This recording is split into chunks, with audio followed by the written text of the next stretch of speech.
Welcome. You're listening to Guiding Stars in the Jeffrey Wolfe Green School of Evolutionary Astrology. This is your host, Kristin Fontana. I'm here today with my colleague, Stacie Pazura, and a panel of gifted evolutionary astrologers to discuss the archetype Leo.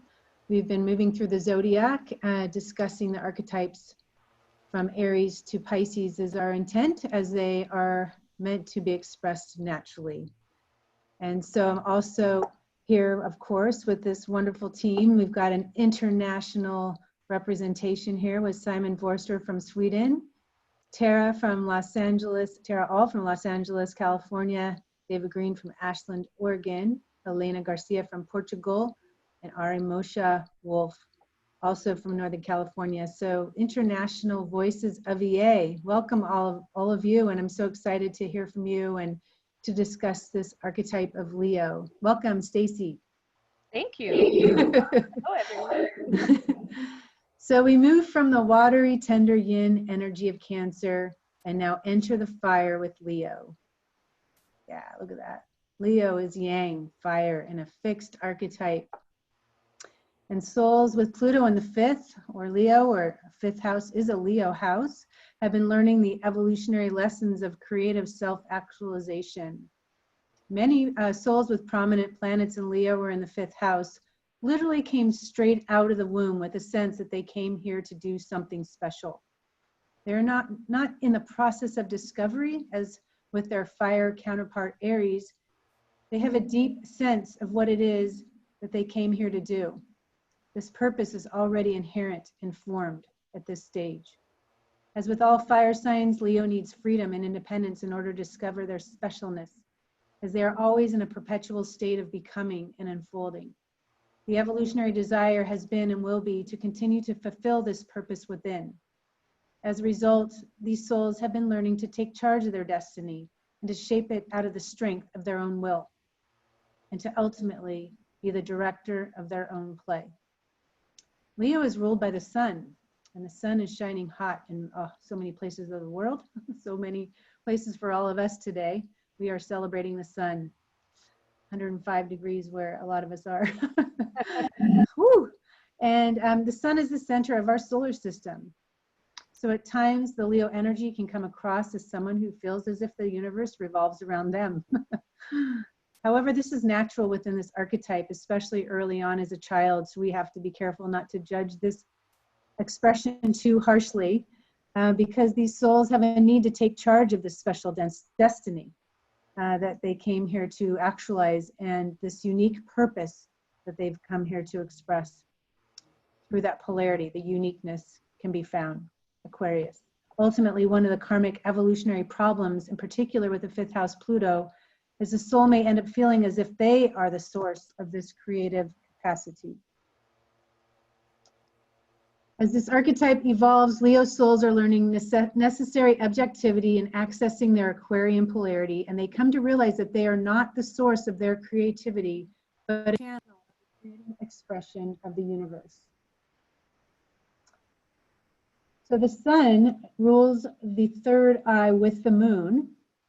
And as we spoke about with Cancer, this anima animus archetype, and there's a need to actualize both sides of gender and to express this energy of androgyny, to be equally male and female. It's father, sun, mother, moon. So you can see here in this position of the sun with the moon ruling the third eye, that Leo and Cancer are both expressed. The yin, the yang, the feminine, the masculine. The right eye connects to Leo or the sun, and the left eye is a more receptive, the yin, the feminine, Cancer. All right, so Stacie and I always like to talk about some of the current events that are going on in the world. And you know, little did we know when we embarked upon this journey that we would be talking about Black Lives Matter, that we would be talking about the injustice of inequality through race, gender, sexual orientation to the degree that we are. I mean, everything's coming up for review now. And we are also diving into one of the political, well, this is a perfect slide actually, one of the most powerful political elections probably in our history. For sure, that has got to be true. So look at this image, Stacie. What are you thinking about the timing of this one? I'm thinking manifest it in the right way. That's my thought. And it's so ironic, really, because here we are at Leo. We've got a new moon coming up on Tuesday in Leo. And just a few days ago, Joe Biden, the presidential The assumptive nominee of the the Democratic assumptive nominee, I had to correct myself there, for the Democratic Party, hopefully to be the president of the United States here shortly, chose a running mate, a woman of color, a woman who was a child of immigrants, one from India and one from Jamaica, Kamala Harris, to be his vice presidential running mate. And so if together they become victorious and they win, she will be the first woman of color in history to take on an office of this position and power in the United States. And now this is an international audience that we are reaching. And so I don't mean to always talk about what's going on in the United States, but we all know that whatever happens here, whatever is happening here is reverberating across the globe. For sure. And so it's important. And also this Black Lives Matter did set in motion a global movement for equality and for race. And so obviously Kamala has Mars and Leo, as we can see here, and she does have an incredible amount of energy and passion and purpose. Her whole life has been dedicated to dealing with justice and to make things fair and right in the world. So what do you think about this little strong Scorpio influence too, Stacie? You see that Mercury in Scorpio conjunct her sun. Yeah. You know, with that being in the fifth house, it definitely shows that she feels a sense of destiny to really express her voice, all relative to the self-image of being a Black woman, being biracial, you know, which you've got Pluto, Uranus, and Venus in the fourth house. And so her special purpose is to really just take on this role and emulate her strength and her prowess. With that Mercury in Scorpio, she's a master of cross-examination. I think a lot of us have probably seen the questioning that she did of William Barr in one of the Senate, you know, when he was getting confirmed, and she really gave him a run for his money, and he was not very comfortable. And in demonstrating that strength, it allows other people in the world, other little girls like her who have, you know, had darker skin and therefore not had a sense of being fully privileged. She's just really giving them an opportunity to see that, like, look how powerful you can be being who you are. And, you know, we're at a point in the United States, at least, where we have not yet had a woman in the presidential field. And not only is she a woman, but she's a woman of color. And so it's really a motivation for other people who have felt like maybe I can only achieve so much. There's a ceiling. And she motivates, which is a Leo phenomena, motivates people to really break that ceiling and to express who they are and all of their unique qualities. Exactly. I mean, look at this chart. That Mercury rules her North Node in Gemini on the ascendant. Talk about, just look at the nature of this lifetime and what it's all about. And what I also love too is that she's coming up to a nodal return. And in addition, just in terms of her public persona and putting herself out there, that Neptune in Scorpio in the fifth house, the Leo house, rules her midheaven, highest point in her chart. I also learned, I didn't know this, but her father studied at Stanford, her mother studied at Cal Berkeley, both exceptional schools and educations, and you can see that with her South Node and Sagittarius rule, and her Saturn also in Aquarius retrograde in the ninth house. some of the energies there that reflect that, the need to coming through parents that are highly educated, and even parents that come from other countries. You can see that signature also. And so, you know, whether somebody is in favor of her or not, she's definitely going to get a ball rolling, especially now. I learned too that in 24 hours, she helped, this nomination helped the Biden campaign raise $48 million. They raised $1 million, a couple $1 million every hour. Wow. So, I mean, that is telling for how excited I think this country is and motivated. Coming up here, I decided to post this as well. We do have a new moon on Tuesday evening in the west in Leo. Look at all that sun, moon, Mercury, right on her Mars, trining her moon. And I was learning too that one of the jobs she's going to have right away is just to get on as many radio shows, podcasts as possible in minority areas of this country, you know, to encourage people to get out to vote. And you can see that through the air, the third house, 11th house activation with the South Node and the 7th. You can see all that in terms of communicating a message and like you said, motivating people, empowering people, inspiring people. Obviously, we have an issue now with what's going to happen. Will people's ballots even get there on time? With our postal service playing some tricks. Well, not the service itself, but the man in charge. Well, and you also have the issue of the current president of the United States questioning her birthright to have this destiny. Well, he's not going to get very far with that one. Yeah.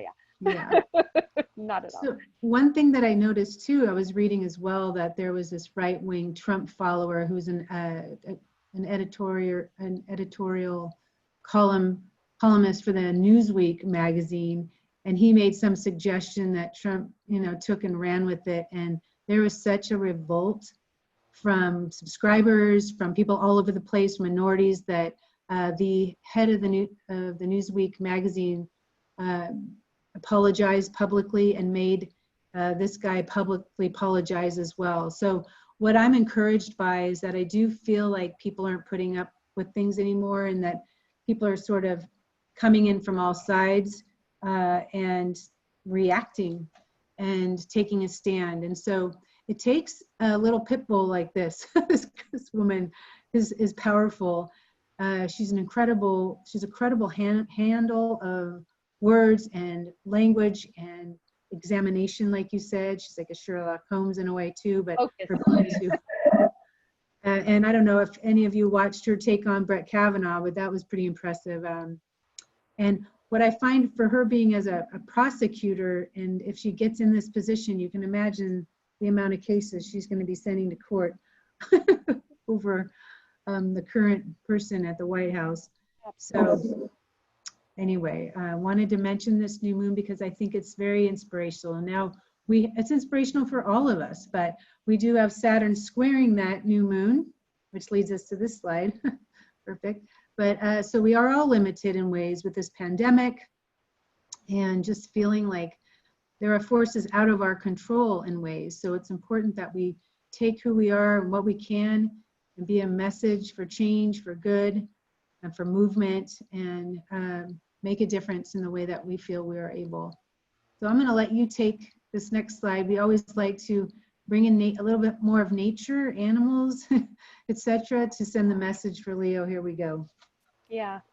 Well, I mean, with Kamala Harris, obviously we're talking about someone who has a very high profile, you know, lots of attention, you know, worldwide attention, and a lot of glory. And, you know, Leo doesn't just only cater to those personalities.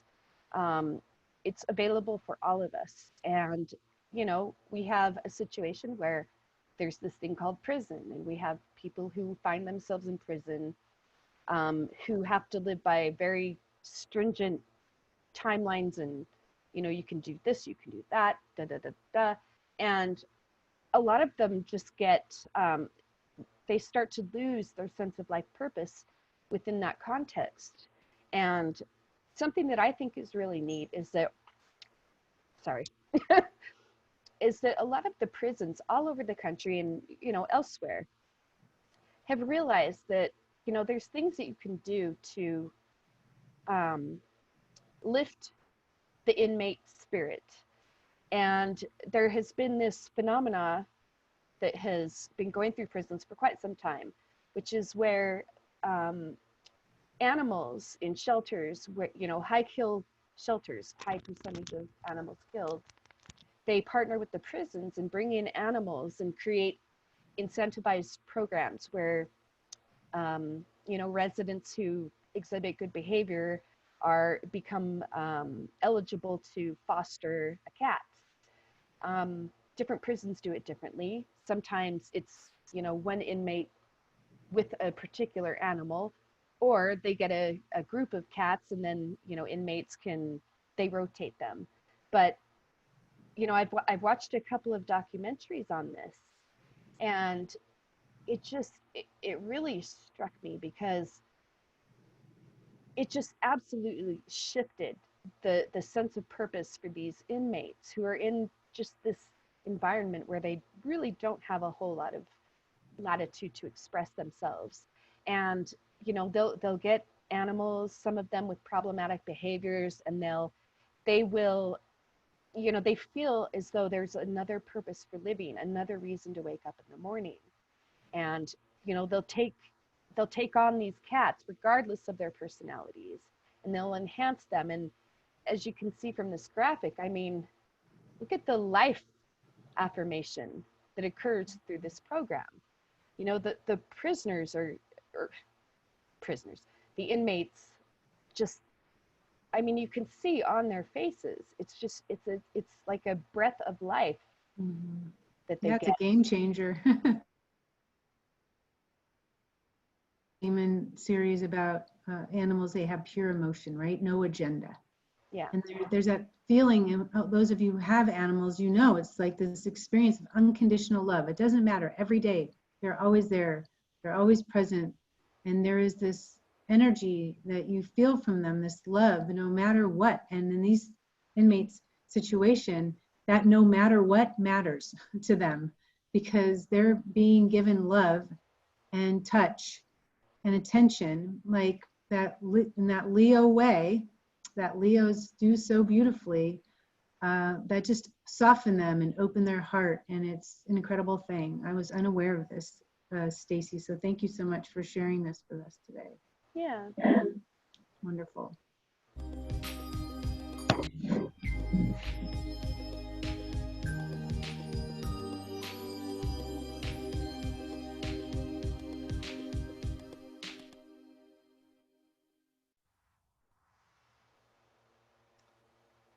All right, we are going to begin with our panel, and I'd like to introduce SΥmµn Vorster. He's a new voice for us so far, not a new voice in evolutionary astrology, but so far in this series. And because he's all the way in Sweden, we had to work hard to get him here. It's close to midnight for him.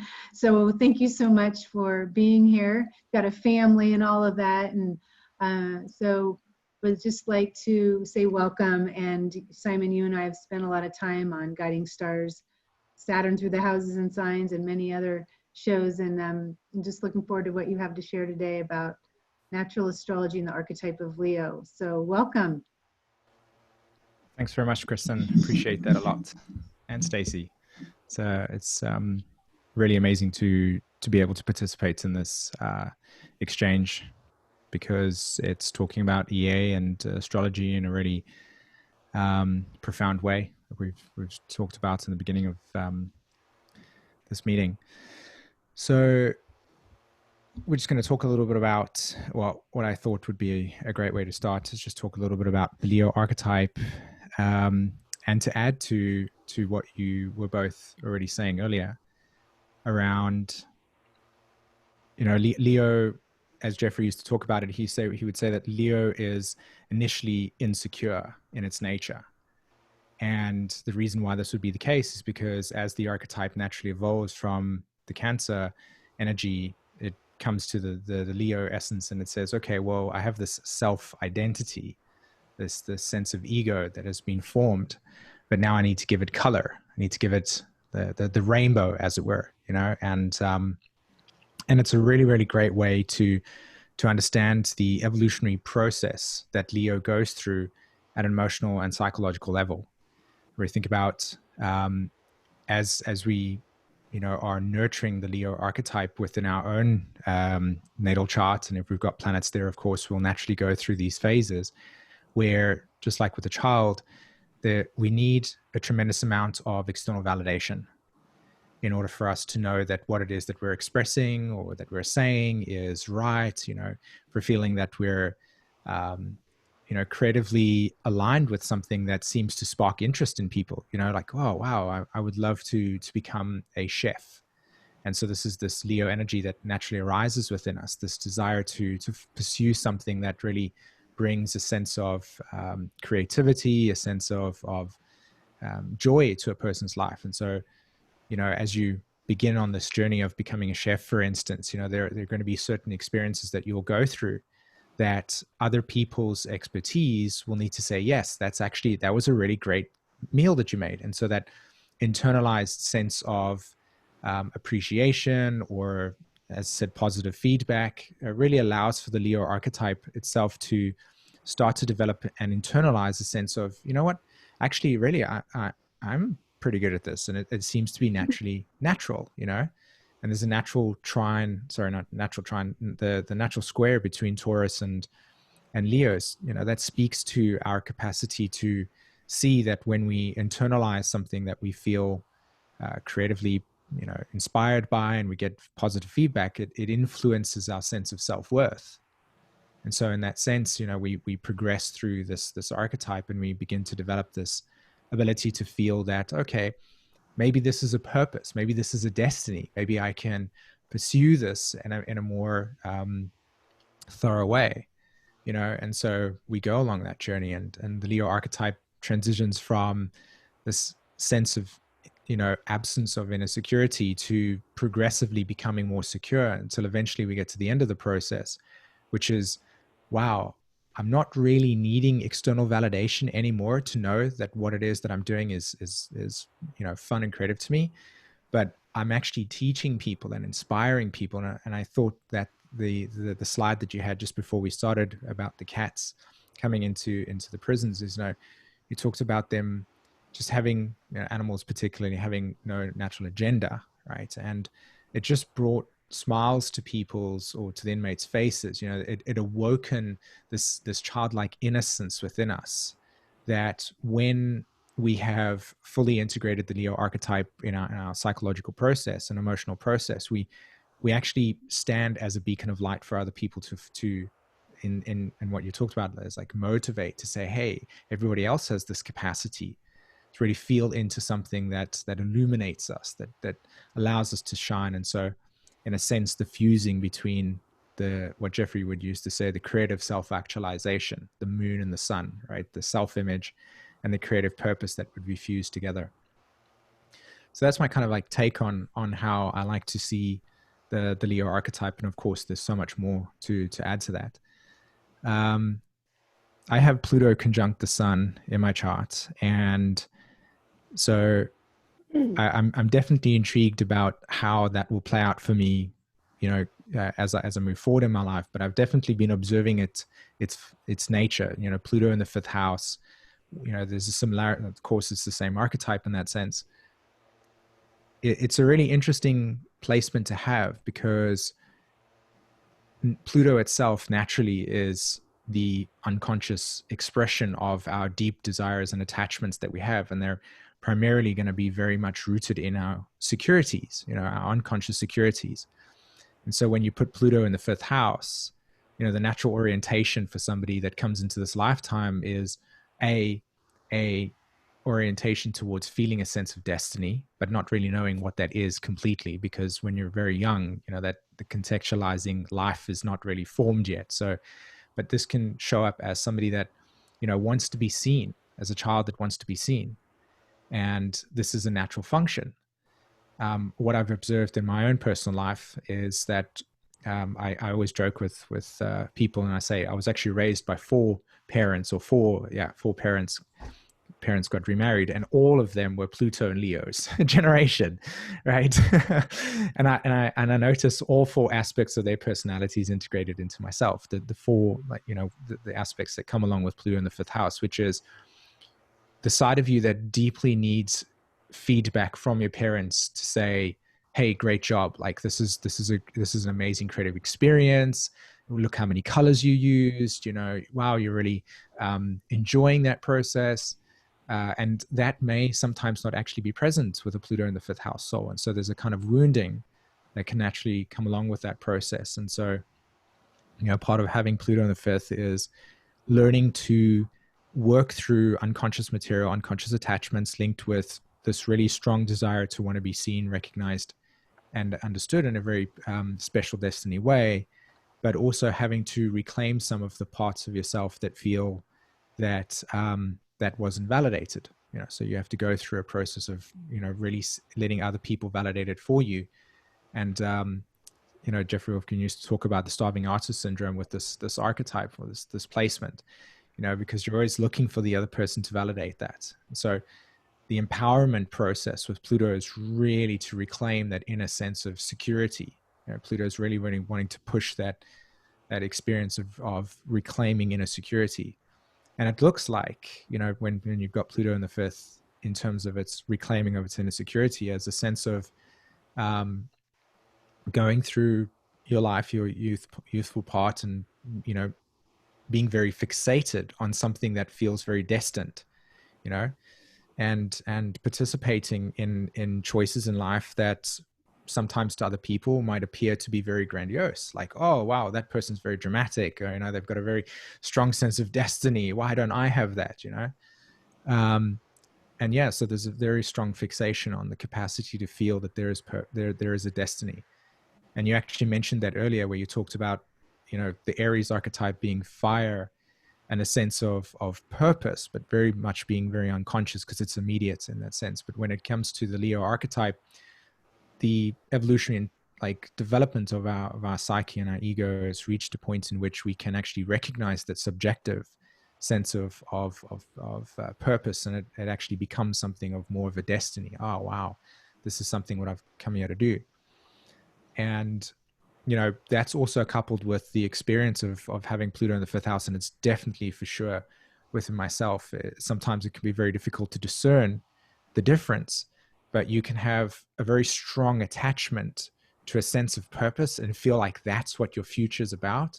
But actually it's talking about resolving prior life ideas about what purpose was. And it can be sometimes very difficult to discern between, wow, this is really my purpose. And then you experience blocks, particularly with me, with Pluto in the 10th, though, in which you come to realize that actually that was just an attachment to a prior life sense of purpose, you know, and you transform through that, of course, which is a pretty cool experience, at least one of the ones that I had. But either way, you know, there's that process of transmutation through a sense of purpose, and really coming into understanding that as you get later on in life, what you really want to be doing is integrating the polarity point, which of course is the Aquarius archetype. And it's fascinating because when you think about the Aquarius in relation to Leo, Aquarius has already gone through the Virgo, the Libra, the Scorpio, the Sag. So there's a lot more objectivity in the Aquarius archetype than there is in the subjective aspect of Leo. So one of the challenges that comes along with Pluto in the 10th is experiencing being blocked within the context of society, or society not actually recognizing you relative to your own internal sense of, wow, this is what I'm really here for, and so on and so forth. So, you know, there is a need to go through the Virgo humbling process of recognizing that, as you said right at the beginning, you know, the sense of destiny is coming from more of a Pisces realm, you know, the inconjunct between Pisces, the 12th house, and the 5th house, which is that, you know, source, God, goddess is, you know, moving through you, and that the alignment with that sense of purpose or destiny actually brings you into a deeper communion with meaning that actually transcends your own personal idea of what you think it is, and it actually becomes something more integrated within the context of society's needs. And this would be kind of the natural square between Aquarius and Taurus. It's like, you know, society might say, this is what our issues are at this point in time. And the Leo archetype will say, okay, well, actually, I'm really good at this. And the community will turn around and say, well, actually, nobody's really doing it at the moment. So here's a perfect place for you. And you kind of naturally fit in. And you osmose Scorpio, which is squaring the Aquarius and Leo archetype in the natural zodiac. You know, there's an osmosis that takes place regarding what society is seemingly going through, or the group is going through at that stage, and finding purpose, not by you defining it, but what is needed in that sense, right? And so that actually creates a unique place where you get the attention anyway, because you're the one that's good at that within the context of the group, right? So yeah, I'm just thinking about another outer planet as well with regards to Uranus, you know, and Uranus operates a little bit differently to Pluto in the sense that this is more about an energy that accelerates, you know, it quantifies our experiences. So instead of having a deep unconscious emotional attachment or fixation to this process of Leonian energy that's wanting to move through you and awaken you, and this is my purpose, it shows up more as subtle, reoccurring experiences throughout your life, if you've got that actually natally in the 5th house, or you know, in the constellation, where you, in a sense, will see that the unfolding process, in other words, the actual experience of what you're here to awaken to, in other words, what you are individuating to, will show up consistently throughout your life as moments of intense, quick recognition of something that you're already good at.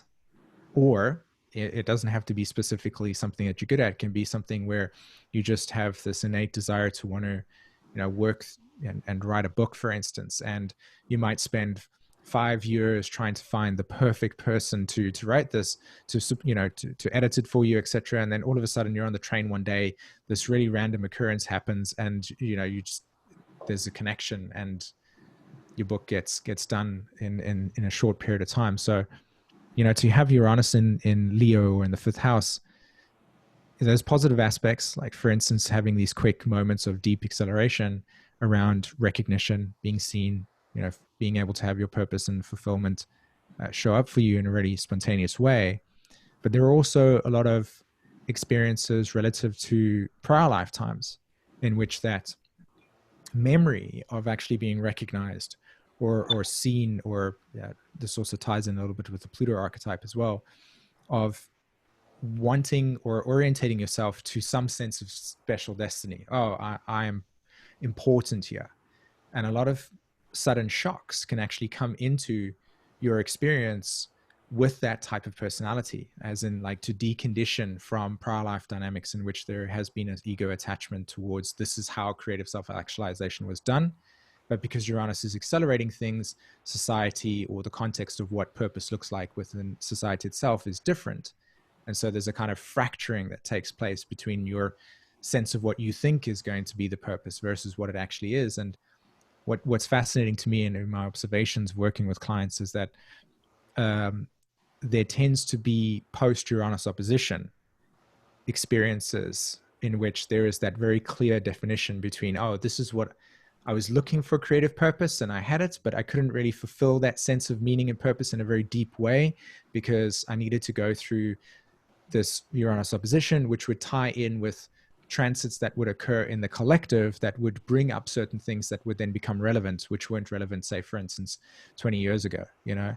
And so it's this kind of really, really peculiar sense of aligning one sense of destiny or purpose with where the collective is, because this is a kind of Uranian experience, but feeling for a large part of your life that you're isolated or not actually able to participate in something that gives you meaning because your sense of creative purpose is not actually in a sense alive yet. You know, people will go like, well, you know, why would you want to become a software engineer in 1993 as an example? It just doesn't make sense.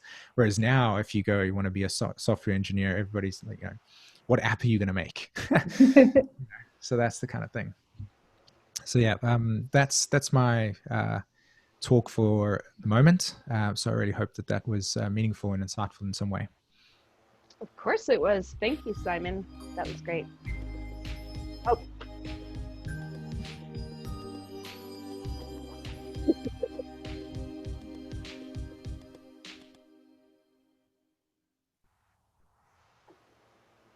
Sorry, I always jump the gun. I'm so sorry. Yeah, that was great. And you know, I'm someone who has Uranus in the 5th house.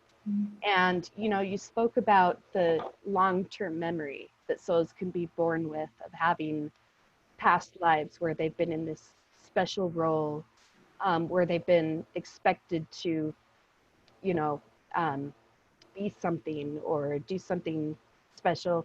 And in my case, I have past lives as, you know, in the king's court as a prodigy astrologer, you know, a child prodigy.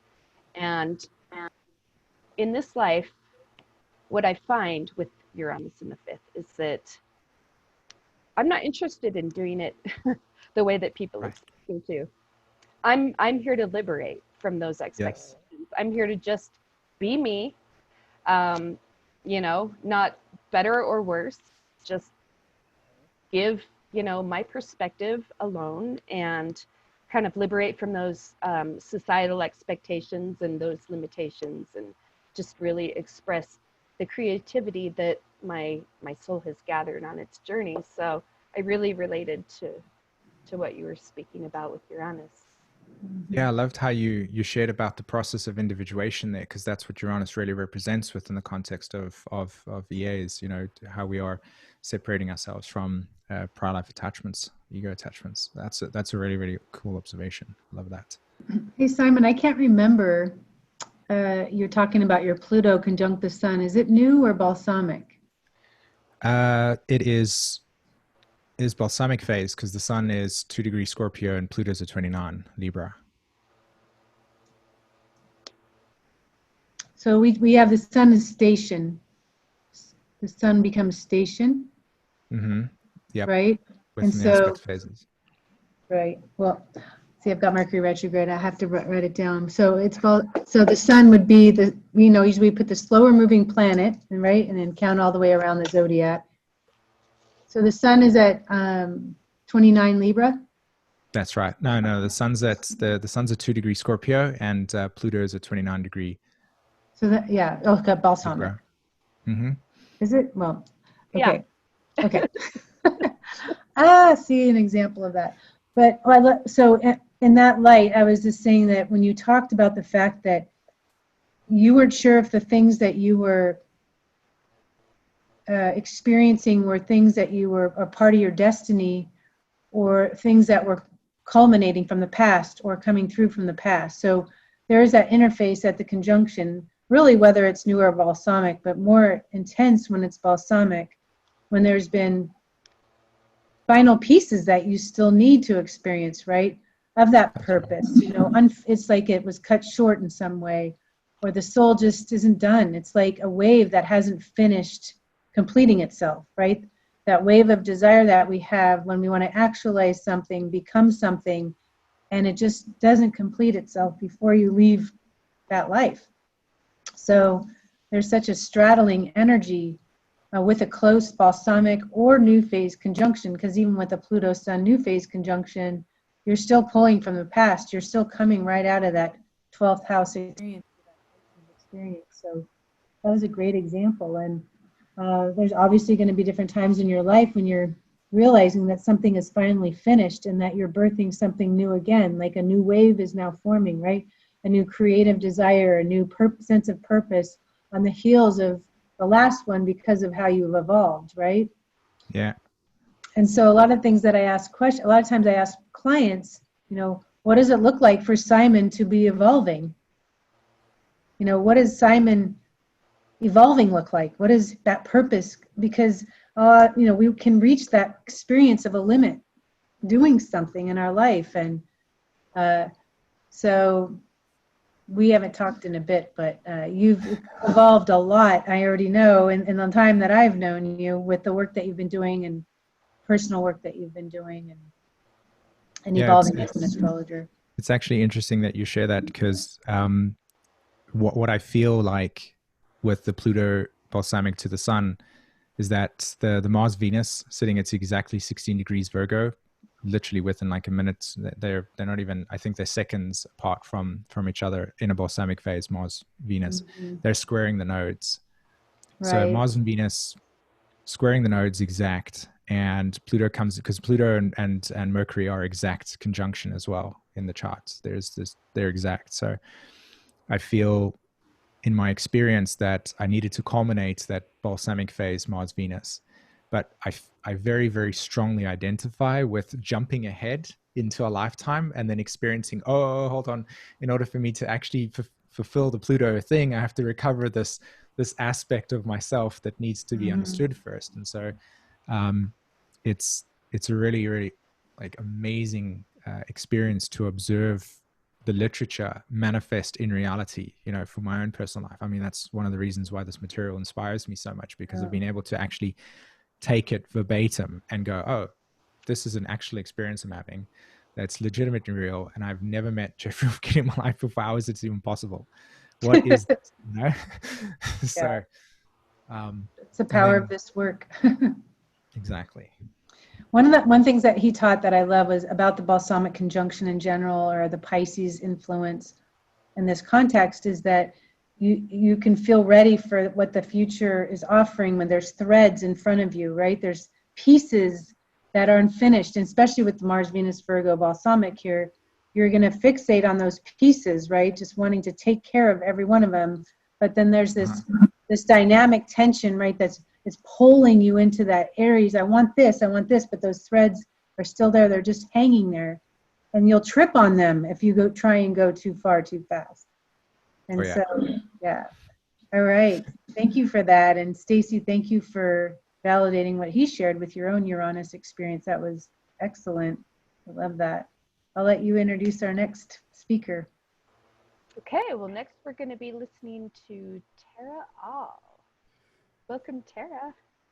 Hey, well, I'm not going to waste any time, because like usual, I have 2 crammed pages full of notes that I want to share. And it's a very Leo thing to show you, right? So I'm going to show you my notes, and that's how Leo likes to do it. And in fact, I have Moon Mars conjunct in Leo in the 5th house. It's balsamic. So different version, but SΥmµN, I really related to some of the things that you said with that Pluto Sun. So here's what I've got. Leo, and there's so many ways we could go with this, but one of the first things I wrote down is that Leo wants to love, and it wants to be loved, and it wants to do things it loves. Like, this is so important.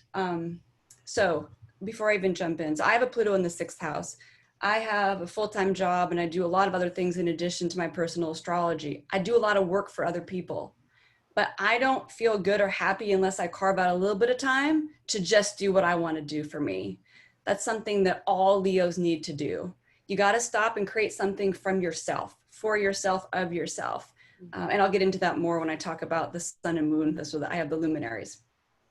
And also, when I think about the elementally, so the fire signs, I think about Aries as a blowtorch, and Leo as a bonfire, and Sag as fireworks. So, right? And I always joke like that with Aries, like that blowtorch will like burn your eyebrows off, right? But with Leo, it's a generator. Like, when it wants to, and this is the key part, it's a fixed sign. When it wants to, when it loves it, when it's getting something from it, it can like keep this fire going long term. It can like take a project through to completion like nobody's business. But if it doesn't want to do it, it's kind of hard to get it to do it. And I think oftentimes we think about it being a fire sign and just like go, go, go. No, if it's not in the heart, you know, or if it's not getting something out of it, Leo is probably not going to jump on that bandwagon. So my slides are lions. So I want to talk about lion for a second. Lions, they just hang out in the sun, literally for up to 20 hours a day, right? And while they're doing that, they generate energy. They literally are conserving energy, because when they need it, they use it and they go all out. And that's another example of how we can kind of link in with the Leo archetype. And it's interesting too, when it comes to animal medicine, because the females do most of the work in the pride.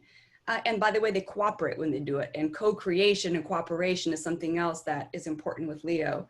But because the females do most of the work, lions represent the rising of female or feminine energies. It's like the shining of the feminine. And so SΥmµN did a beautiful job of talking about how Cancer archetype moves to the Leo archetype.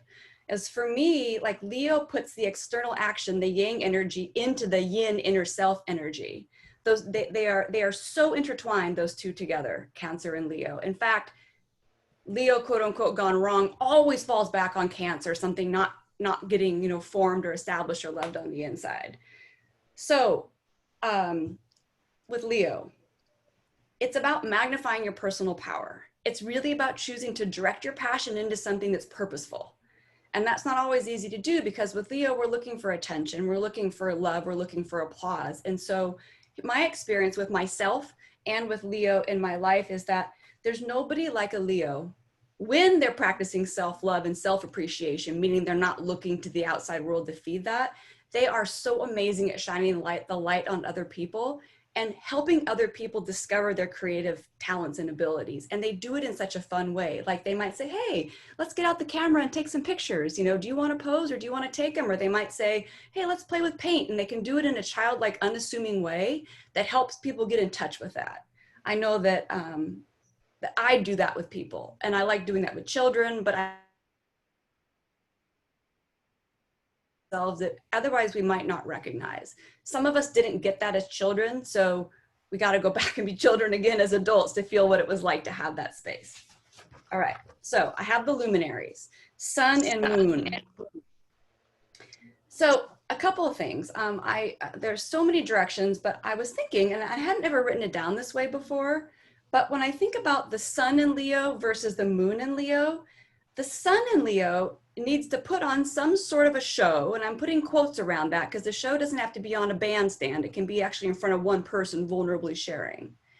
But they need to put on some show for others because the external world needs it, and because the self needs to be actualized or expressed or realized through it. But the moon in Leo needs to put on the same show, but for themselves, because their inner self needs it. And the inner self needs to receive itself through the external action. So these look really similar, meaning a sun and Leo, sun and moon oftentimes can be doing similar things, but the moon is all about needing to receive ourselves. And the sun is very much about externally actualizing ourselves. So it's just a little bit different in that way. So a sun in Leo, you know, with the sun being the sense of purpose and also the energy that we run on, it's also what lights us up.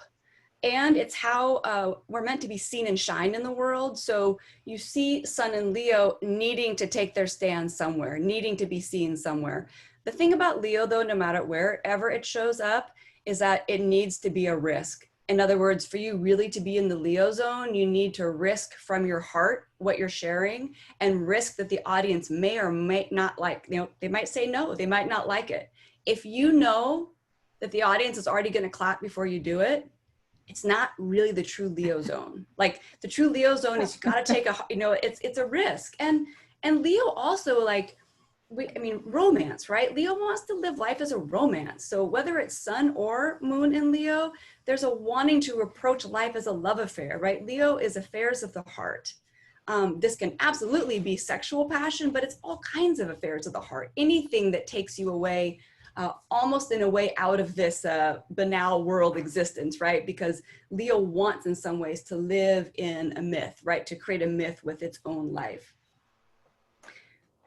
So moon in Leo, there is this real need to show the inner self, what it can create out there in the world. It's like the reward is so internal with the moon in Leo. So every time you put yourself out there, even though it benefits other people, the real happiness and joy comes from you getting to see how you are out there in the world.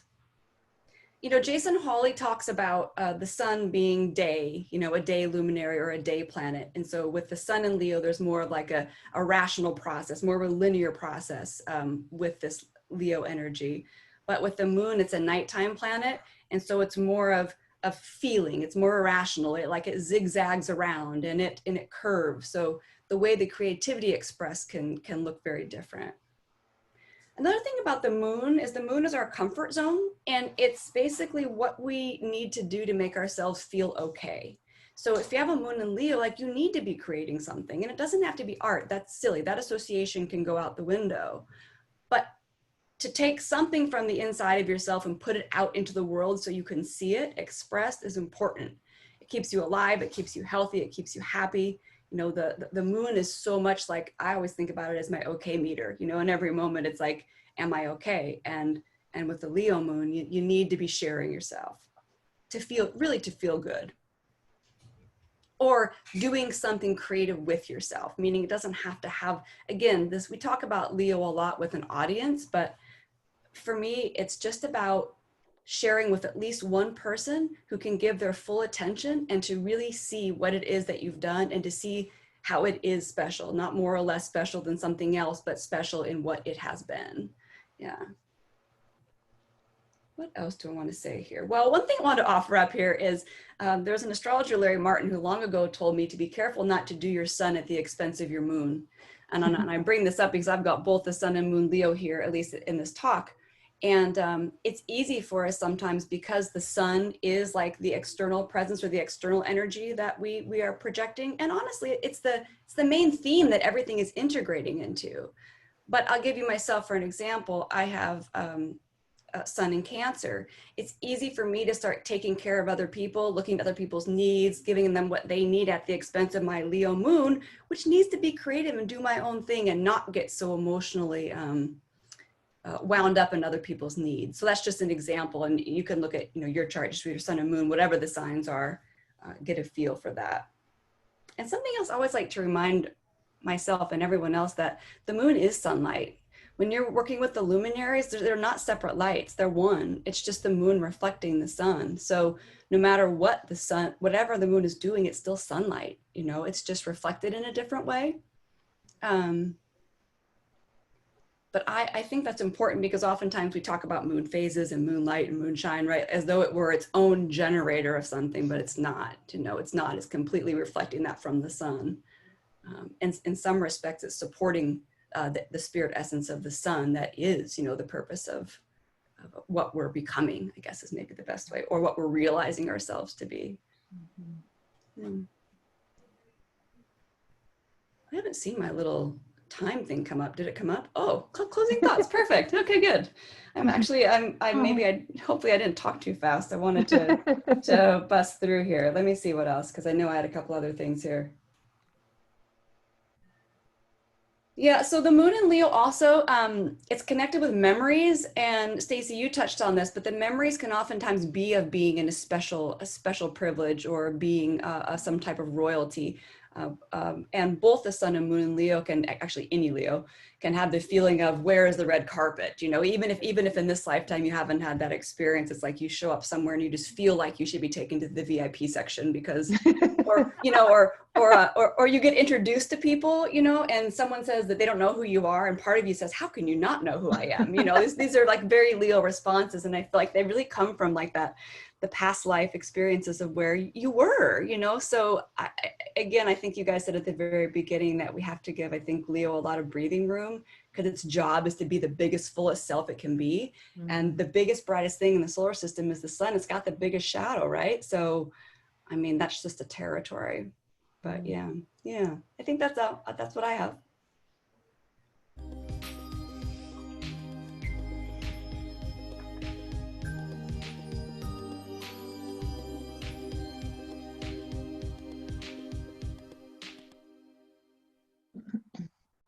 Thank you, Tara. I love that on the Leo. And oh my gosh, all those images while you were talking, whew, those lions, right? It was just so perfect for the sun and the moon. I really got a feel for that. And something that you said really did strike me earlier too, because we just came through Cancer, the sign of Cancer. You do have Cancer, sun and moon, right? Mutual reception. In the fifth. And and what this experience of being, you know, if you don't get the validation that you need from outside of yourself, you're thrown back in yourself, upon yourself. And because there is that need for validation, and of course it depends on where anybody is on the evolutionary wheel. As the Leo archetype evolves, as I mentioned earlier, it realizes it's not the source of its own creativity, it's a channel for something more eternal. It's a channel that is, you know, really the creative channel coming from the universe in a sense. And so then that energy, it's learning, that evolving energy is learning how to experience that light from a more eternal place. But that is the intention for us all, is to learn how to cultivate our own inner reality, our own inner sense of individuality and security from within ourselves, right? And so it's just to have the Cancer Leo so intimately connected as well. It's always going back and forth. We're always having to pull from that, being our own advocate, right? Yeah. And I, one thing I didn't mention was our sun, I'm not saying this to belittle stars, but if it wasn't the center of our solar system, it would just be another star, right? It doesn't mean anything without the solar system. And so the polarity point to Leo being Aquarius is the solar system. Like its shine, its warmth, its life-giving, anything doesn't mean anything without the rest of it. And that's for sure Leo lessons. Yeah. We all need it. It doesn't matter what. Yeah, we have yes. no planets. Yes. in the sun. And like that vitamin D, what would we do? I think we would wilt away. Anything, Stace, that you want to touch on? Oh yeah, just Tara, when you were talking about the moon and in Leo and how it's just really connecting to the inner self, it really kind of brings me present to the important phase in childhood where you're at that stage of life where you're like, look at what I can do. Mom, look at me. Dad, look at me. Look at how far I threw that baseball. And for them to get excited about what you've done and to celebrate it, it's such an inner, it provides such inner reinforcement to be able to feel excited about, what you can do, just the special little things that you can do. And if we didn't have that, I don't even know. Well, and then there's the flip side where sometimes you get too much of it. Like you get a parent who tells you everything is the best. And then you grow up and people tell you it's not so good and you don't understand what's happened. So there's definitely, but yeah, both sides of that. It's like, I don't know if anybody gets it just right. Right. Oh, sure. Yeah. Love that. Thank you so much, Tara. You're welcome. All right, well, we're gonna move to our next speaker. We are gonna listen, have a little listen from Deva Green, looking at Mercury and Jupiter. Welcome, Deva.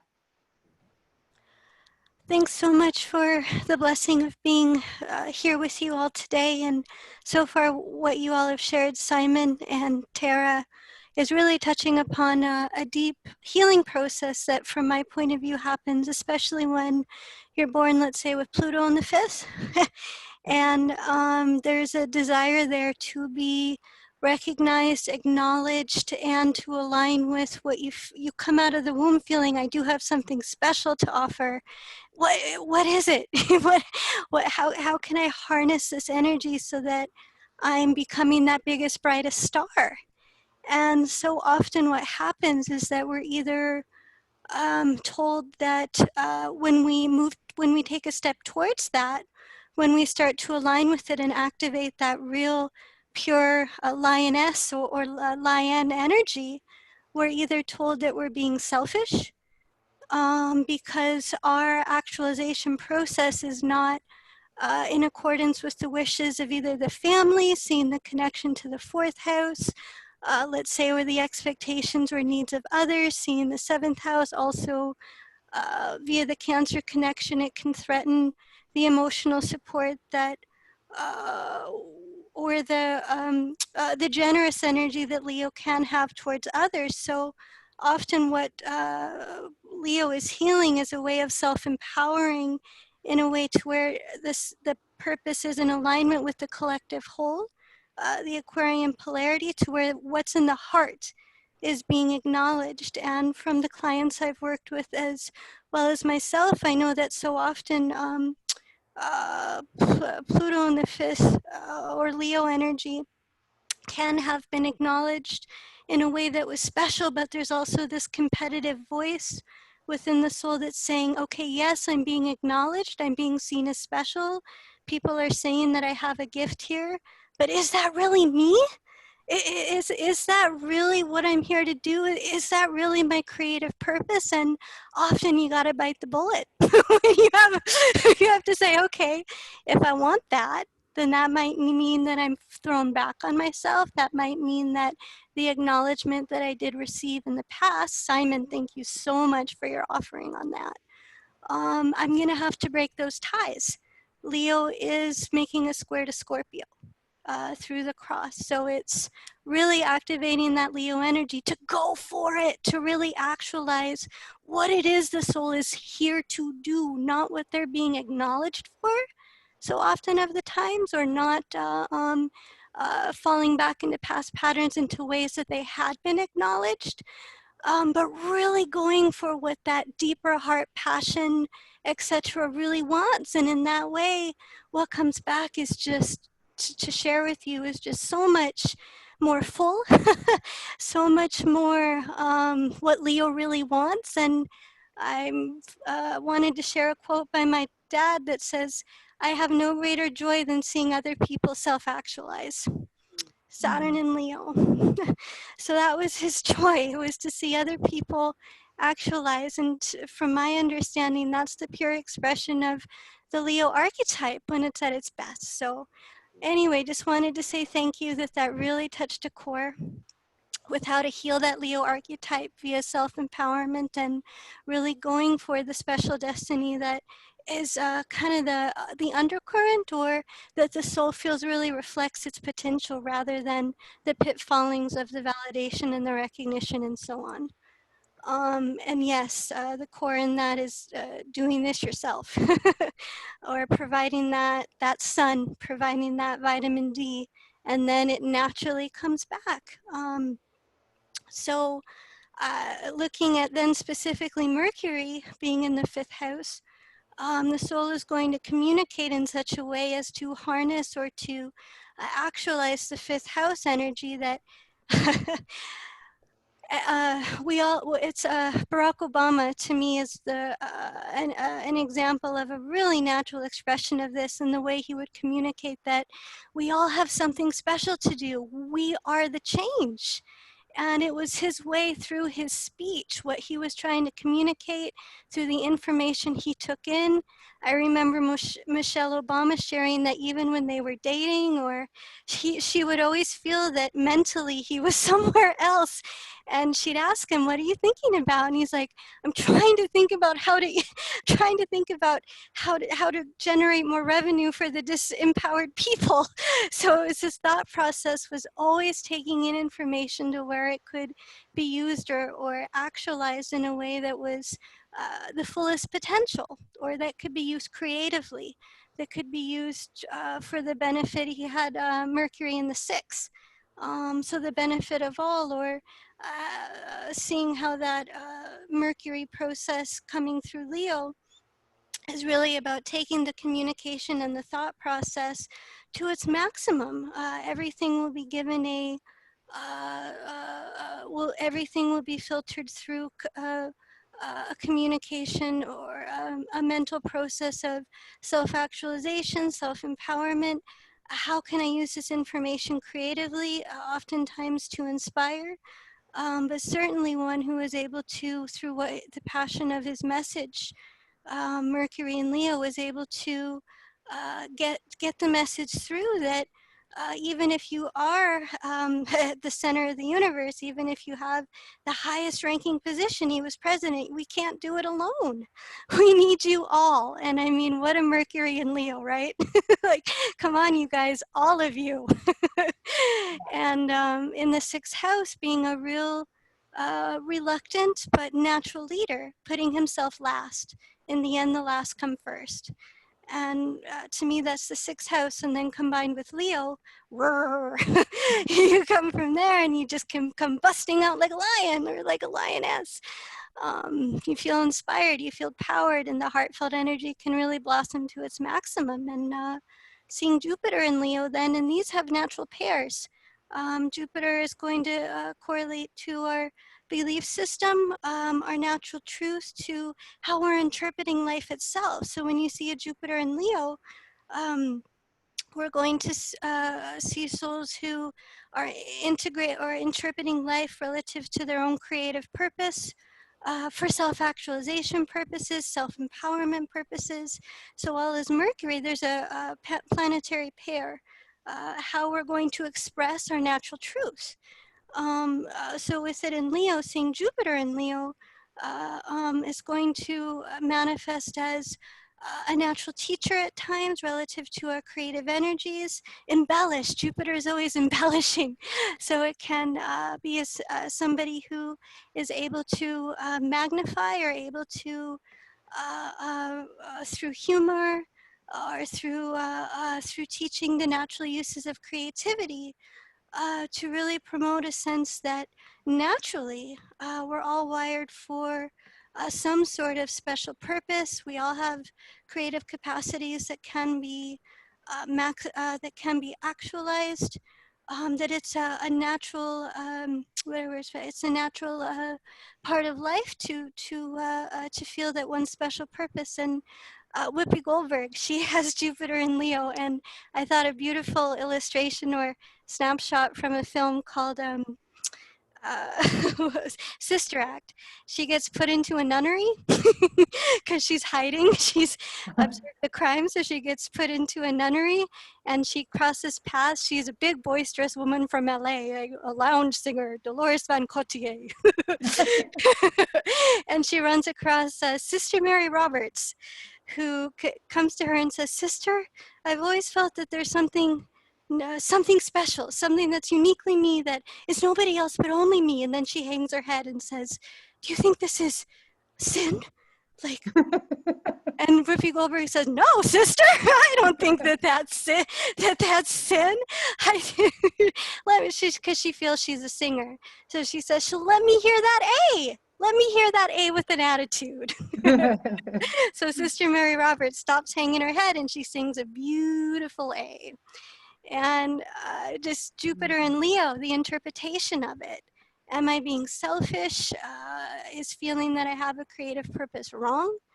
And so oftentimes our interpretation of things is where we can falter, or where we can lose touch with our sense of special purpose or destiny, because it is all based upon interpretation. When you're looking at Jupiter, how we're looking at life, our filter relative to our beliefs, and so on. So the real gift of the Jupiter and Leos is to really shine a light on the natural expression of how that can be fulfilled.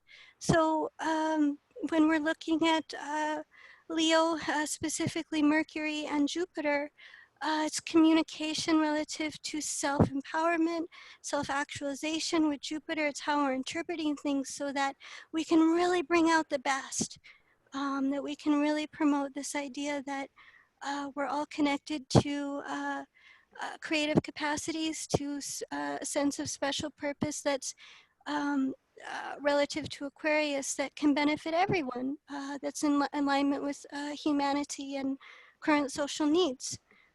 So those are my thoughts, and that's my talk for today.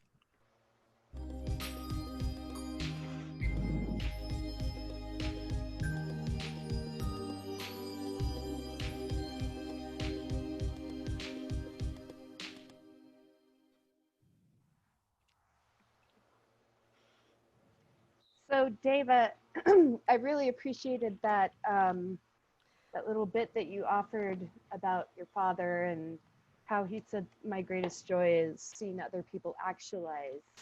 And oh boy, I definitely witnessed that myself, observing him.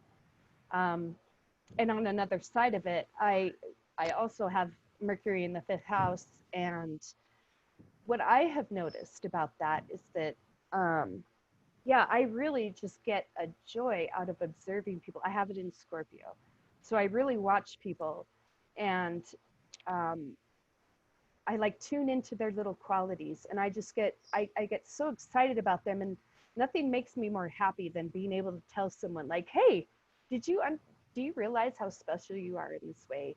Do you realize that you do this or that?" And sometimes they'll just kind of, perk up and, oh, and I don't know, it's kind of it's joy all the way around, but, validating yourself, validating others, just looking at the world and seeing like, wow, here's the magic of our source manifesting in all these different ways.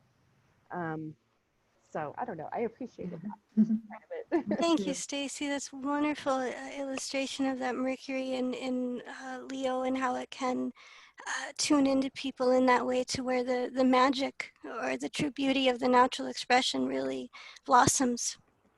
Deva, I want to comment on the Sister Act. So, I mean, obviously she's a nun and she feels like her only purpose is to serve God, right? And she was feeling a little guilty that she had other desires inside of her. And I was, you know, I could completely relate to that growing up in a very religious home and always hearing, you know, doing what God wants for us. And then all of a sudden I heard someone say to me, it's not what God wants what you want. And that changed everything. Wow. I mean, going from a religious experience to then hearing it's not, well, what God wants is what you want. That's the Leo thing. That's the sun inside of you. You know? We all have a light to shine, and it's all unique to who we are. We all have an individual fingerprint. No two fingerprints are alike, and that is the soul. And within the soul, we have ways to express ourselves, and those expressions do evolve. We do and need to return to the root of who we are, the essence of how we were created, because there are strengths and inherent capacities that exist there. But we are also evolving who we are.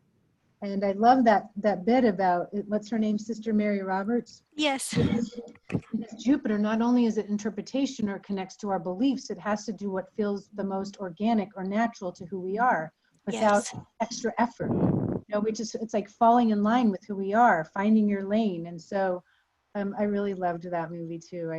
I laughed a lot. And, you know, music is so creative, like painting or anything else. It's being on stage. It's a very Leo thing that way. But I enjoyed that movie very much in that analogy. So thank you for that. Well, thanks too for Jupiter being the most authentic or literally having to do with what's most natural for you. Yeah. And falling into line with that. Mm-hmm. All right. So we're going to move to our next speaker. Stace, go ahead and introduce. Okay, we're going to be hearing from Helena Garcia again today. Hello. Hello, Helena. Hi. I really am. I'm enjoying you all, and I need to see it, watch it again. I want to go back a bit to what SΥmµον was saying, because I have natal Mars in Aquarius in the 5th house, and Stacie was touching on this too. And it's almost like, I don't know if you agree, Stacie, that if you have an experience from past lives, from being somewhat important, that right now you just almost want to deflate people's expectations of what they have from you, and so not to put yourself in some sort of pedestal or something. I think that can happen with Aquarius in the 5th house. I don't know if you agree with that. I also have my Mercury in Pisces, and so I probably always need to organize my thoughts with some notes, and I'm going to read that. I'll be speaking on Saturn and Mars in Leo, or the 5th house. And well, first about natural Leo, there is this universal law coming from the sky that we cannot look directly at the sun with the naked eye. We can only feel it or see reflections of it, either on our skin or around us. So positively, at the most natural expression, I would see Leo about this joy and celebration of inner sensations like warmth, pleasure, and love. And actualizing the Leo polarity, as you've all been speaking, in Aquarius makes us, in fact, generous givers and spreaders of this joy. Turn specifically into astrology, and with my Mars in the 5th house in Aquarius, that is about astrology. I remember some time ago, it was a solar eclipse night. I was coming from this workshop, I would be driving for a few hours. So I started to do the best thing I can do, which is get lost in thought. And in this night, I actually ended up lost, not in thought, but in feeling, but in a good way.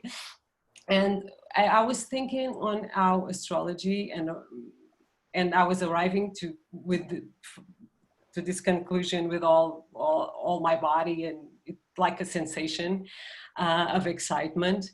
And this conclusion I was arriving to is that the foundations of astrology, and specifically evolutionary astrology, are ones of starting with the freedom of the soul first, and with curiosity and creativity. Because with that structure, or Saturn, EA offers to any soul desiring to creatively actualize itself through astrology, and it allows a ground of freedom for the soul in a way that is able to creatively allow a new path of evolution to form aside the natural conditioning of every soul that we see in the chart. In the absence of freedom as the natural state of our souls, or the natural expression of the fire trines, projecting our sense of Leo pride and specialness, which in reality relates very positively sometimes with our evolutionary efforts to recreate ourselves with uniqueness, can become a twisted effort to gain applause for a projected sense of self, not necessarily related to that freedom to create from within. We can also remember Leo, of course, connected to children. And for me, watching children are the best teachers of natural archetypes that we can have. The way they are acting, relating, playing, and expressing themselves. Children can teach us a lot, which takes us to a simple truth that you've also been talking about, of how Leo is coming from Cancer in the natural zodiac, and it's about how to express creatively from an inner place and from a place of natural insecurity. That creativity is self-discovery, and always puts us in unknown grounds that are by definition not secure states, or states guaranteed of applause. We don't know, we have to put ourselves out there. And the difference for Leo is that the signature really has developed an inner light that is projected on its creations. We can trust that light to be there if we have these planets in Leo. And by evolutionary necessity with Leo, maybe these were the places we felt devalued or not fully developed to our true capacities or talents in previous lives.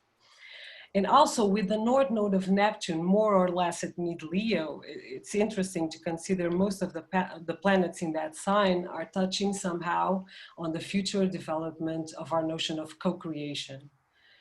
Learning and knowing that our creativity and talents come from a universal source.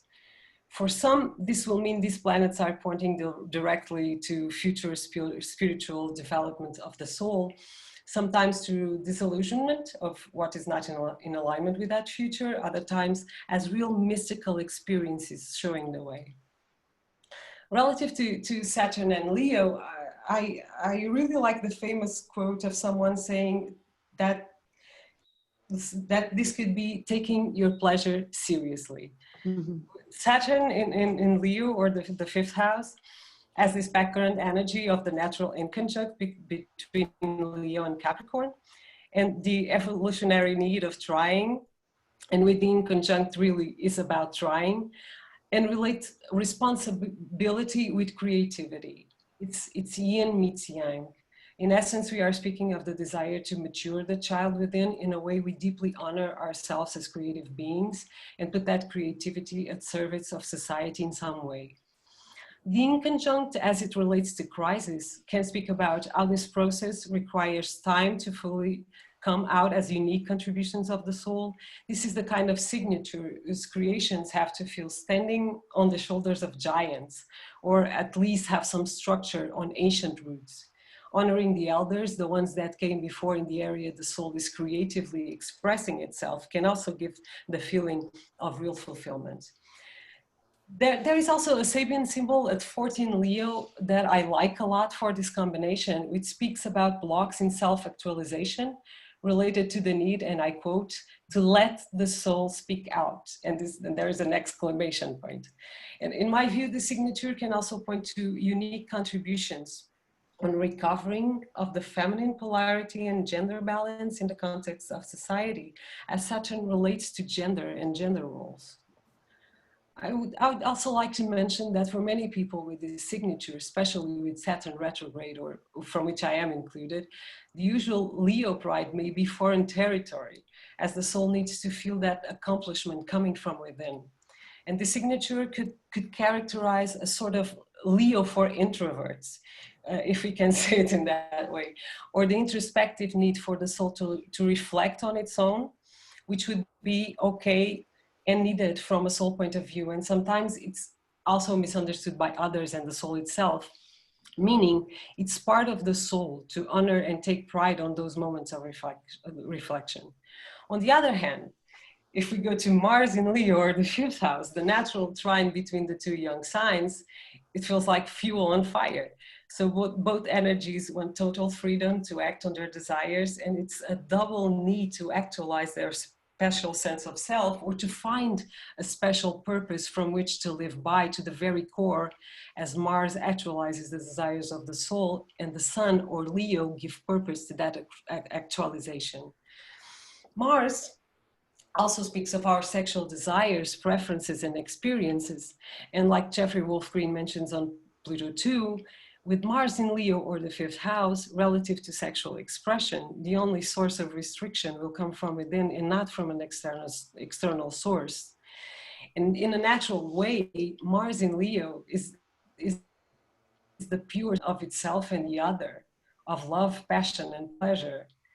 Any issue that could restrict, limit, or distort that higher expression of the human connection is instinctively Mars in a Leo sign or house. It's an instinctual of the right, with the utmost respect for the gods and goddesses we all become in moments of sexual ecstasy and connection. Nothing less than that is desired when the archetype is manifesting naturally. From the point of view of Mars in Leo, I don't know if you are listening to me. I get my, yes? Mm-hmm. Hello? Yeah. Hello? Oh, okay, I guess my connection is unstable, sorry. So I was saying that nothing less than is desired when the archetype is manifesting naturally. From the point of view of Mars in Leo and the natural projection coming from Aquarius, the chosen partner is chosen exactly for the reciprocation of that sense of specialness. And this is also a very interesting signature for women in what it could be called a patriarchal society, or the term I prefer, a domination society, because this woman's natural expression in life, as well as her sexuality, is the opposite of inequality. There is a strong integration of the masculine, which is valued by themselves as part of their intrinsic femininity, leading to partners who value and are not intimidated by that. This is especially important to consider for women with the signature that their respect for themselves calls for others to respect them, in a reflection of a very positive sense of pride that we can see in Leo. And one good example, now concluding, is the chart of that the natal Mars in Leo. Okay. Who was that? What was that last line that you said? I lost you. That one good example of this Mars in Leo and that respect and sense of pride we have for ourselves is is in the chart of Kamala Harris that you showed, right, with the natal Mars in Leo. Yeah. Great. I'm sorry, I got my connection unstable here in my computer, so I don't know if you could listen to me. We got it. Okay, you can play that music. Maybe it's done. Okay.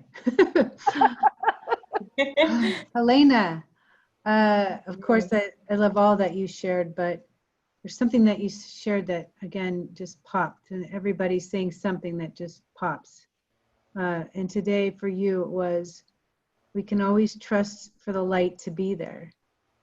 And I think, yes, you know, one thing we haven't talked about in from Aries to Leo, when you're looking at Saturn, in any sign or house is that Saturn conditions every other planet in the chart. So if you have Saturn in Leo or Saturn in the 5th house, that energy, it's like, it's infusing every other planet. If you have the moon in Sag, well, with Saturn and Leo, it's bringing that Leonian energy into it. It's like having a house where the walls and the floors are all energized with the archetype of Leo. And then you go into the room, it's a Mars room, and you've got to combine those two energies. And so we haven't gotten into it, but SÍmõn and I did a big series on Saturn through the houses and signs, and that was a big part of it. When I discovered my own, or spent more time looking at my own Saturn placement by house and sign, it made perfect sense. It just put so many pieces back together. But I love what you said, about I have a moon in Capricorn, and my Saturn in the 11th, so it's a lot of mixed things. That's perfect, because it's that part of you that wants to liberate from your conditioning or the conditioning of of the course. planet.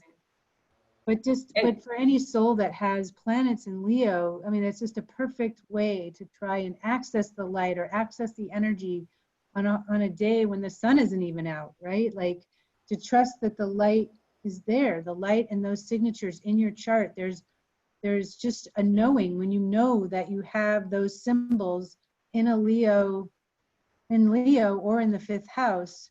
I think that's the power of astrology so often, especially through transit. When we know that there's...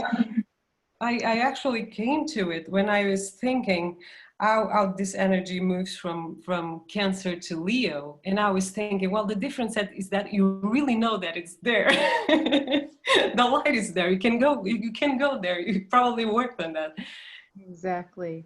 And just like we have a new moon on Tuesday in Leo, and there's so much fire, and it's like when you know that moon's coming, you're already preparing for it. You already know what you want to ask for. You can't wait for the sun to come out. You can't wait for your time to energize what you want, what you wish for. It's just the power of how energy works. And Leo is the light, the sun. Like Tara said, it's like everybody gets to experience that. Anything you want to add, Stacie? I think with just the whole topic of Saturn and Leo, I really think of the part of the archetype, the Leo archetype, which is, part of the deal is that the soul needs to take charge of its destiny, to apply its will. And in the context of Saturn, you're dealing with your role in society and what you have to offer the world. And my thoughts kind of gravitate to Freddie Mercury in Queen. I mean, he just had this incredible talent. He just had his desire. He knew what he was there to express.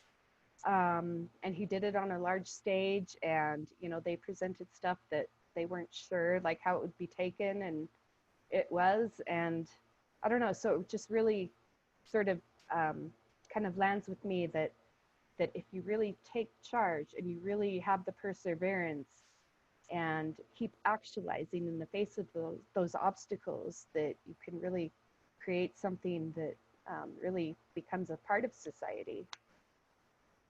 Mm-hmm. Absolutely. One last note on Mars and Leo. I recently had a client that was questioning what it was that she was supposed to be doing. She gave me some different suggestions or options or things that were kind of brewing in her. And I asked her, well, because it seemed like a list, right, that she had made. And I said, well, what do you want? And she kind of said something off her list. I'm like, well, I heard that, but what do you want? And I literally asked her like 3 times until she would remove whether it was expectation or even a job where she might make good money. Like, who cares? That's not going to, you've got to really want it. And Leo, you've got to feel it. You've got to have passion for it. You've got to have heart for it. Just like with Cancer, you really got to feel it to want to do it. But with Leo, your heart has got to be all the way in it, or it's just going to fizzle out, And so that's an important question to ask yourself if you have Mars and Leo and you don't feel like you're actualizing what it is that you came here to do. And with so much Capricorn energy, it is creating a bit of a rub and a slowdown and a resistance and a fear and a wonder and a depression, really, because we're living in a world where we're feeling so limited right now. But I do feel that it's all about these, planets in Capricorn shifting into Aquarius, for all you people with a lot of Leo in your chart, you're going to be feeling very relieved, I think. And it's just going to liberate you at that time. But there's a need to be patient now and to really get to the center of what it is that you feel you came here to do, and to know that you want it, because your instincts with Mars and Mars and Leo, what currently Mars and Aries is telling you what it is that your soul intends to do, not your mind, your instinct.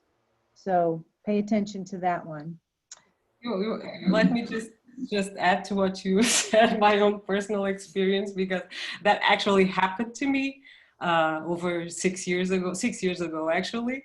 And I had decided I have Mars in Aquarius, so sometimes you just throw your life all the way.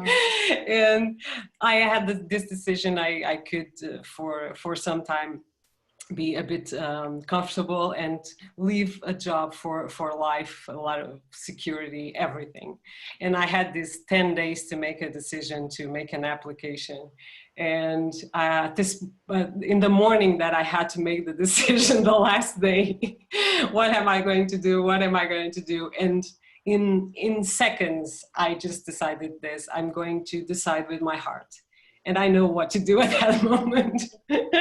And I quit everything, and it was what I had to do. And it helped to make that decision. You go there. Absolutely.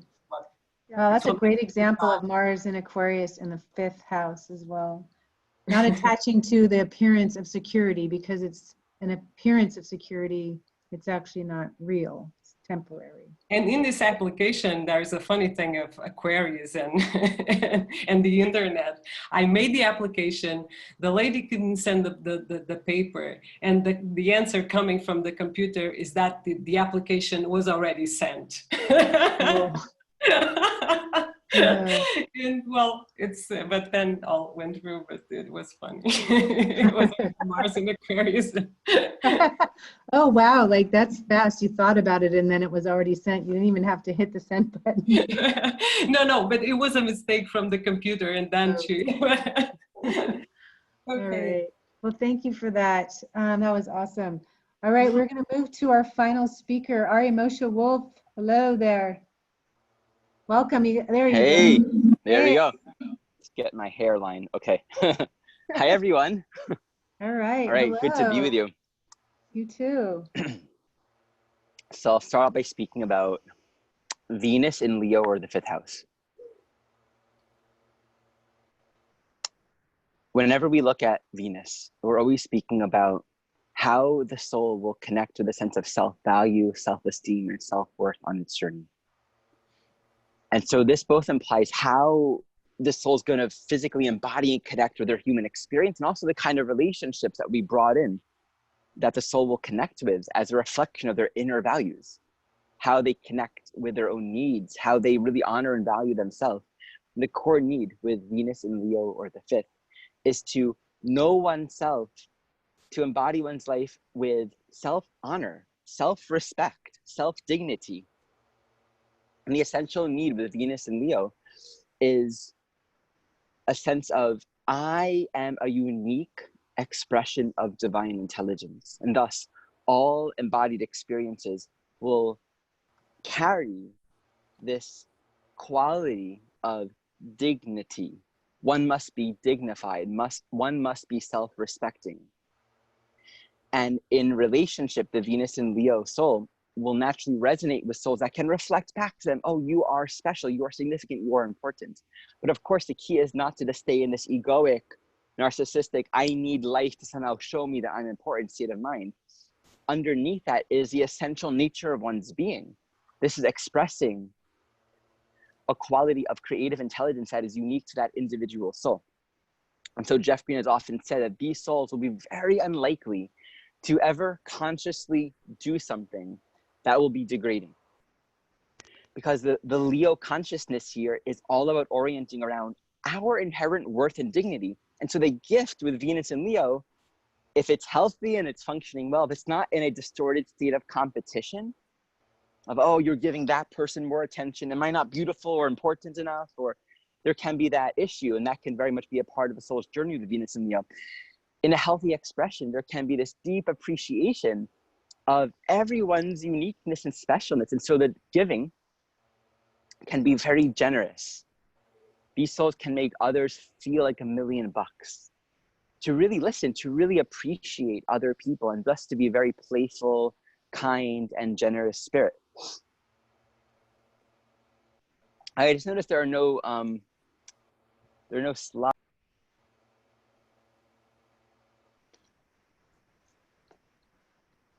Unmute yourself, Ari.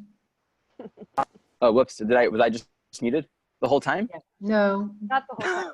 All right, I noticed there are no slides. So if, No, we see slides. We're seeing them. Oh, maybe someone can give me the minute or the 5-minute mark to switch from Venus to Neptune.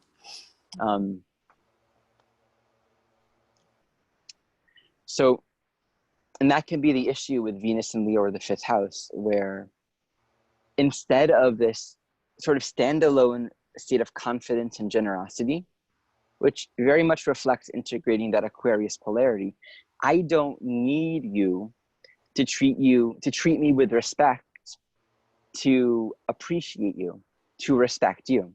But the shadow here can be, I'm going to Venus, expect that the world basically lays itself down on my feet. And this doesn't mean that the Venus and Leo person is an overtly arrogant person. In fact, many Venus and Leo people naturally be shy, humble, silent people. It's not always about being overtly expressive, but there can be an underlying dependency and thus expectation here that they will receive the reflection of importance and respect and dignity. So if someone acts in a way that is disrespectful, a partner that cheats on you, or says something that's rude, says something that is not dignified and honoring of one's inherent need for self-respect, there can be a lot of insecurity.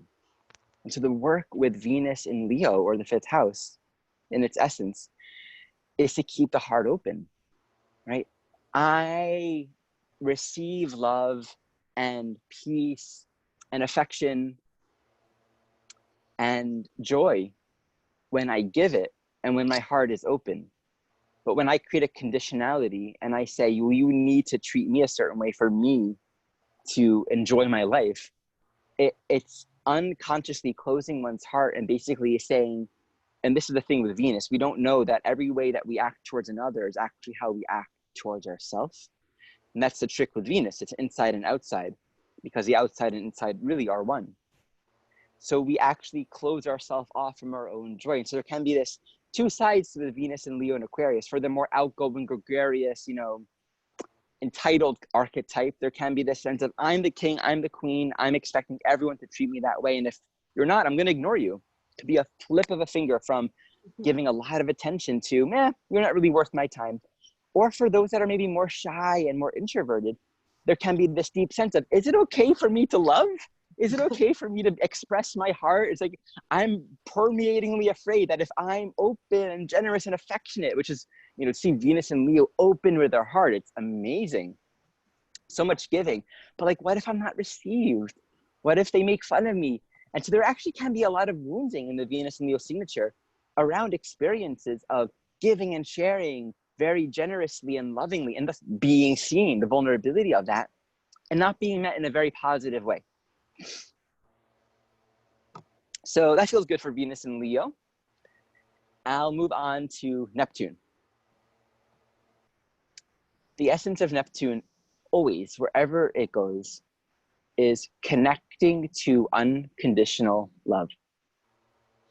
And thus, wherever we find the Neptune signature is where we're going to face all of our conditionality. And within that, our illusions and concepts and the places where we put meaning in life and try to find something of ultimate value. Here in the 5th house, this can go in two ways. One, we have a soul who has put a lot of importance in their own self, right? This can be a soul who maybe in a past life was some sort of important figure, or maybe a ruler or a famous person. And, if they farted, everyone said, oh, good job. And they would, just congratulate them on how wonderful their flatulence is. And there can be thus this sort of expectation. All of life is going to celebrate my beauty and my uniqueness and my specialness. And thus a disillusionment here, where these souls can, one, come into a family, come into a life situation, where they're not seen. And they learn to feel like they're just a fly on the wall. And so these are very two extreme examples. And in sort of feeling like, okay, I'm not seen, I'm not important, no one recognized me, there can be this deep permeating feeling of smallness. And so the other area where meaning can be placed, if not on oneself, it can be placed on, you know, my father's like so special, so important, I want his attention. He signifies God to me and I'm going to be loved by him. Or this can just in general be any kind of larger than life figure that represents fame and importance and specialness. Here, consciousness can deeply idealize oneself or someone else to almost make them like a God figure. And the lesson with Neptune in the 5th house is to really find one's innocence in creation, to find one's innocence in life itself, and to not be identified with, do people see me? Am I important? Is it okay to love right now? Is it okay to shine? Is it okay to open my heart? You know, it's like there can be so much confusion around the big open heart that just loves life. I mean, the gift of Neptune in the 5th house or Leo can be falling in love with life, seeing the essence of creativity, which is us seeing the hand of God in everything and everyone. And so these souls can have the ability to really see the divinity and the specialness of all people. Specialness, 5th house, of all people, all things, Neptune. On one hand, that can also express as a soul that is constantly appreciating and celebrating other people's art, other people's work, other people's creativity. And guess within that, there can be that feeling of, when will I be seen? Right? When will someone recognize my genius, my creativity, my specialness? And in that kind of example, there is a lesson of not looking on the outside, because it's not always about being recognized. It's not always about being famous or appreciated. These are all external things that, you know, we do this in the Leonian world that we live in, where we glorify people that are famous and do really cool things. But look at all around, you know, life is just beautiful. And the sun is just shining. There's no there's no sense of I need something back, are people appreciating me? And so to really learn from the natural expression of God's creation as it expresses everywhere, to just be in love with life and to love life. And it doesn't matter what happens. And interestingly enough, as per Neptune, right? Not doing is doing, letting go is receive. It's like, you're not trying to be someone, you're not trying to work out this existential dilemma of, am I important here? Do I matter? You're just loving. And that's a statement of alignment with God. That's surrender to the safety and the permission to open one's heart and appreciate love. And this can be with children, your own children, other people's children, this opportunity that might arise in your own life to be in service to creation. And in doing that, you're just living in this space of openness and appreciation. And what happens is this individual, naturally and progressively, will be recognized. It's just what happens. Like, you know, water makes you wet. Jokes make you laugh. Unconditional love gets big and it gets everywhere and it's noticed. It's like, not because it's trying to.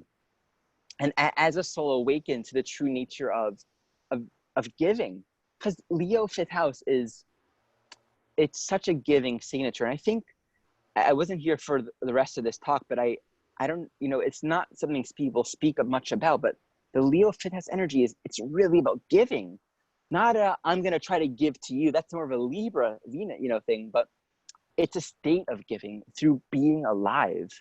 And it's a gift. All those who receive that really heal. And Neptune is where we can be a conduit of miracles, of unconditional love, just through our presence of shining. And so that has the potential to be seen and recognized, and then, everyone wants your attention and wants to be around you. And so in that process, the soul has to really learn how to not identify themselves as the source of light, that they're just letting God work through them. Something beyond this world is expressing through this human experience, and thus staying humble, staying simple. But it's a very interesting process with Neptune in the fifth, where the soul really learns to stay empty and just to stay in love. Wow.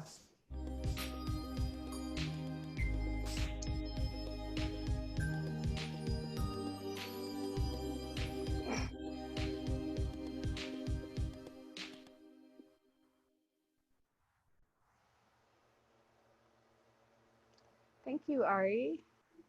It's so good to see you. So yeah, it's interesting that you have both Venus and Neptune. It's really kind of a profound pair. Because on one hand, you have the Venus side of it, which is sort of the emphasis on the personal resources and the personal specialness, and then on the Neptune side of it, there's this focus on, okay, I'm a part of something larger. I'm an expression of something that I can't even grasp. And, you know, this just really reminds me of the purity that can manifest through Leo, where one is just reflecting what the source has created it to be. And, you know, there can be this pitfall of the pedestal where others see that purity and they may project their own expectations on what they want that person to embody or this or that. And you really, it's not something you can plan out or, you know, or form. And so the pedestal can just really be a, I don't know, what's the word I'm looking for? A curse. Mm-hmm. A curse. So yeah, it's all about just embracing, like, source. What were you thinking with me? Like, what do you want me to be? And just being that. And I don't know what I'm hearing, but anyway. Hey, Ari, I want to know, hello, and the ending just got me. Whew. Because you said stay empty and stay in love. The goal is to stay empty and to stay in love. And when I think of Neptune, I think of being whole and holy, the polarity Virgo being empty, as souls feeling like we're just a grain of sand in this whole cosmological makeup here. And by staying empty, we're staying receptive, right? And becoming more receptive to that unconditional loving current. I know that's what you meant by that. By staying empty, we can become whole. And just was just, well, brilliantly said. What can I say? Yeah. And perfect for expressing the Venus-Neptune pair in terms of when we don't attach to anything outside of ourselves and we don't have expectations and we're just tapping into that Leo light. If you have Neptune in the fifth, I do, in Scorpio. Then, I mean, when all the focus is inverted, in terms of inverted just being wanting to know God or wanting to experience something more than yourself, wanting to do your part, wanting to be of service, wanting to access that energy so you can make a difference, for example. But it does require the cup to be at least half empty. You know, that's a Jupiterian thing. We have to have room in our cup. We have to have room in our souls in order to be filled with something more eternal, in order to be filled with that unconditional loving experience that cannot be experienced outside of ourself, period. Like, there's no person that can do it for us. So in the creative process with Leo, of course, and opening your heart and feeling like you are tapping into that current allows one to feel like the glass is not half full, but all the way full and overflowing with that feeling. And so that was just a beautiful way to finish this webinar. Thank you I think you were just like mainline to something just now. I don't know. I know you didn't write that down, right? Never. No. Okay. But apparently it's being transcribed. I love it. All of you, thank you so much. And we might have some questions. Yeah, we do out there. Questions. The first question is happiness a state of enlightenment. Who wants to tackle that one?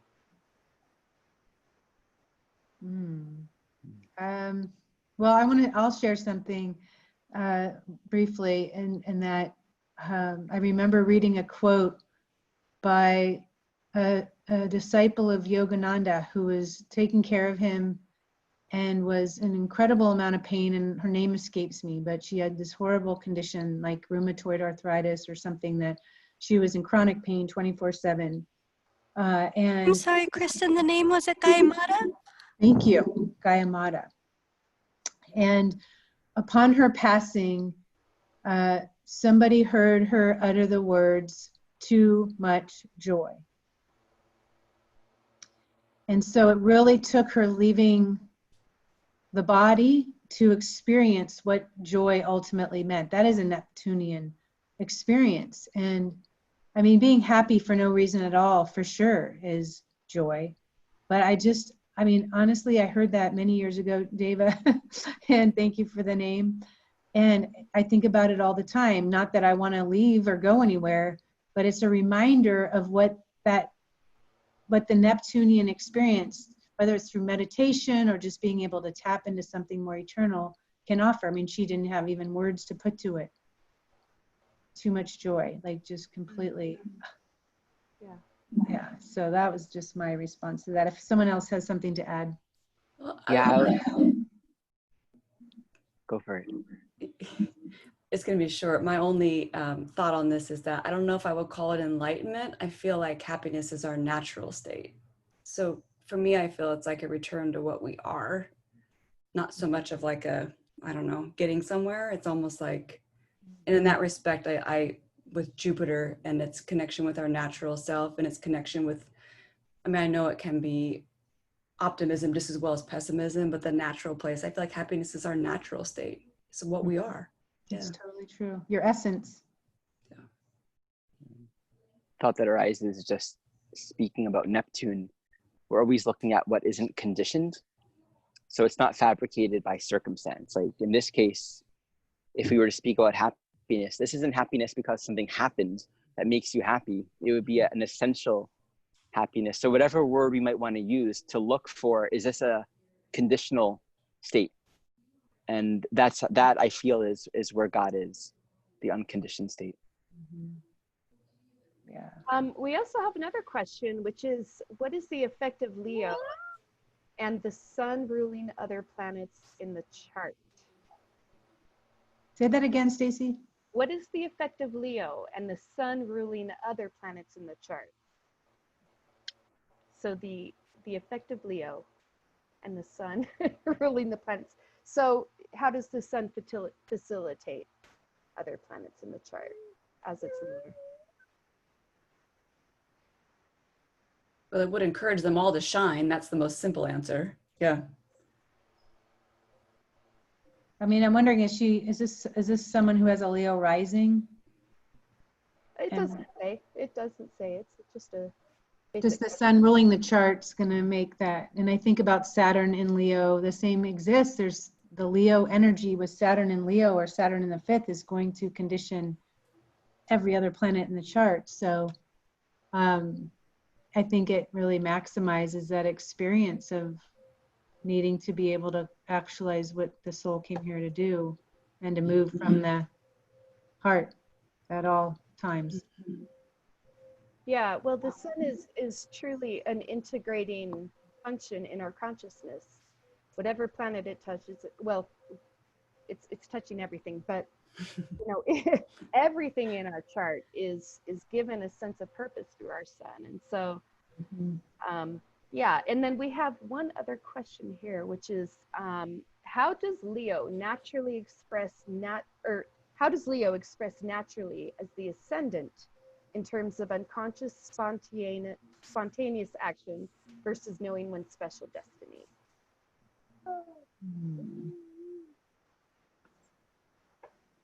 Has anybody come across somebody with the Leo rising that felt like they were on their path of special destiny? Because I haven't actually experienced that. Any person that's had a Leo rising has always felt like they've needed a tremendous amount of encouragement to actually say, oh, I matter, I exist, there's something Mm. meaningful that I have here, I have this talent, but I don't really believe in myself. I've noticed that the ascendant, the Leo rising ascendant, it seems more like somebody that's actually discovering that there is some form of purpose that they have, and that they go through experiences that awaken this realization within inside of themselves. Yeah, so that's my experience that I've noticed with Leo risings. Do you think it's because of the insecurity or? Yes, Mhm. absolutely, definitely. I definitely think that, well, my observation of people has been that wherever the sun sits in the chart, you can see that, like, let's say the sun sitting in the 6th house, for instance, they're, the way that they show up with their sun sign has this, it's like it doesn't actually burn as bright as what it can, and that they're discovering that flame, they're like really stepping into actualizing this placement of the sun in their charts, and they're like, wow, I can believe in this, I can actually feel that this is right for me.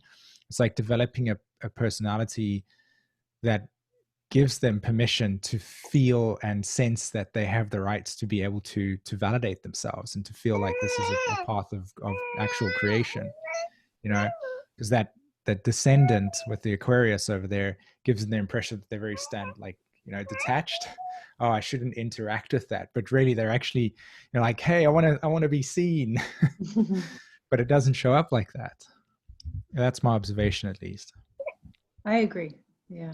Yeah, and for me, even though there is certainly a very instinctual element to the rising, to me, both the rising sign and the sun have everything to do with self-actualization. Like, there's at least half the rising sign that you're literally like consciously discovering what to do with it. You know, just because you're like born with the raw material doesn't mean I'm Aries rising as an example. I can tell you, I'm still kind of learning when to stand up and just go without over processing. Right. So it's a weird combination of instinctual plus, now I got to do something with this. Right. So it's the Leo ascendant. Do you guys feel it'd be fair to say that they might initiate experiences where they can be exposed to that, or it's like they'll walk into it so that the Leo energy can go, oh wow, okay, so I'm coming into alignment with it, or I'm having experiences where I'm getting glimpses of my capacity, or where I'm starting to trust, or I'm starting to put my feet in the right direction here, and the more I do, the more my heart goes, yes. Yeah, but so it could also be scary experiences too, of like, whoa, I don't know if I'm ready. You know, I think on both sides of the spectrum, well, that's right? true. You just got to wake up there. It's how I look at it. So, you know, whichever kind of wake up call you need. Right. It's true. Yeah. It's true, Deva. I've actually witnessed people. I know somebody that's really close to me that's got a Leo rising, and that's exactly how I've observed it. Every time they get close to something that actually gives them a sense of, I'm about to become alive, then, like, as Taurus, it's like, no, I got to step back. It's like, what? What are you doing? Yeah, and we have to remember too that sun is life purpose. So it's like, it's where we're learning confidence. It's where we're learning to trust that we are embodying an expression that is unique. So if you have a Leo ascendant, my partner's standing here next to me, she's a Leo ascendant, standing with our daughter. It actually is a very curious, like, what is that purpose? There's actually a lot of like self-curiosity that I feel is very appropriate in this case. Yeah, well said, Ari. That's absolutely true. There's a sense of what is that purpose exactly. So are you going to sing for us today? Yes. Would you like to join me, Michelle? So Michelle and Ella will join me. It's funny. So we have our composite moon in Leo in the 8th house, and Michelle's also a Neptune 5th house as well. So this is a very Leonian moment for us. Let's see. Are you in the frame? Okay. Excellent.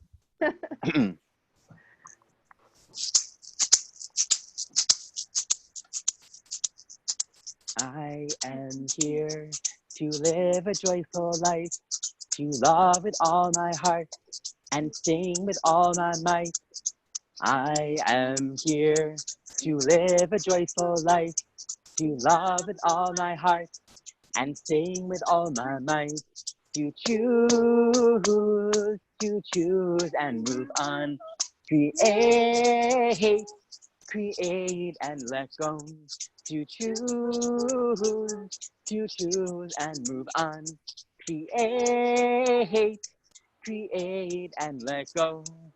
I am here to live a joyful life, to love with all my heart and sing with all my might. Yes, I am here to live a joyful life, to love with all my heart and sing with all my might. To choose and move on. Create and let go. To choose and move on. Create and let go. Nay, nay, nay, na nay, na na na nay, na nay, na na na nay, na nay, na na na nay, nay, nay, nay, nay, na nay, na na na nay, nay, nay, na na na nay, na nay, na na na nay. Yeah, oh, yeah, oh, eh, oh, yeah, oh. Yahoo, oh, eh, oh. Yahoo, oh, eh, oh. Yahoo, oh, eh, oh. Yahoo, Yahoo, oh, eh, oh. Oh, Lovely. I love that. So good. Oh, Thank you, Ari. And Thank you. Michelle and Ella. Thank you. Can you see? oh, wow. That was a wonderful afternoon and really late night for a few of you. Helena and SÍmµN in Europe, thank you for being here. And for our music and for our family. Wow, look at this image. Whew. Natural astrology continues, and we discuss Virgo next time. It will be August 29th, Saturday, 2 p.m. Pacific. And we will evolve through this journey together. Thank you so much for joining us. Namaste. Namaste.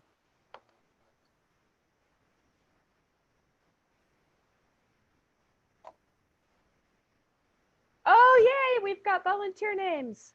Thank you. Yes. Lovely.